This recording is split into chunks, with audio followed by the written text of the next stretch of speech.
আসলে নোয়াখালী যে একটা ঐতিহ্য বা একটা সম্মান, এটা আপনারা কালকেও বিশেষ করে দেখছেন। বাট কথা হলো, সবাই নিজের চাহিদা, মনের যে একটা আকাঙ্ক্ষা, প্রতিটা জেলার মানুষের আলাদা আলাদা আকাঙ্ক্ষা থাকতে পারে।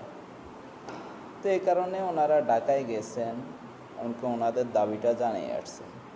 তো আপনারা কুমিল্লাবাসী যে কাজটা করছেন, বিশেষ করে বাস থামিয়ে গাড়ির সামনে, এটা আপনারা কী রকম, বা আপনাদের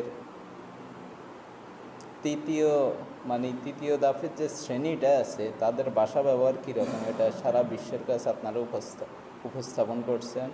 কি সবাই দেখছে বা এখন বুঝতেছে যে আসলে, এ কারণে আমি বলবো কুমিল্লারও মোটামুটি শিক্ষিত, জ্ঞানী, বিবেকসম্পন্ন লোকেরা আছেন আপনারা।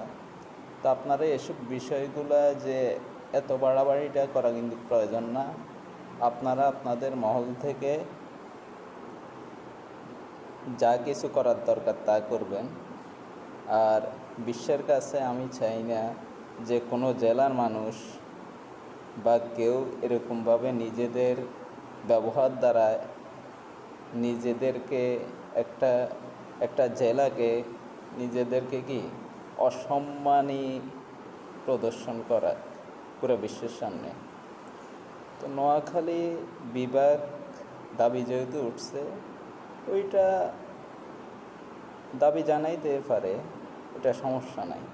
কিন্তু আপনারা আপনাদের ব্যবহারটা চেঞ্জ করেন, কারণ ভালো কিছু করতে হলে ভালো কিছু দেখাইতে হয়, যেটা আপনারা পারেন নাই।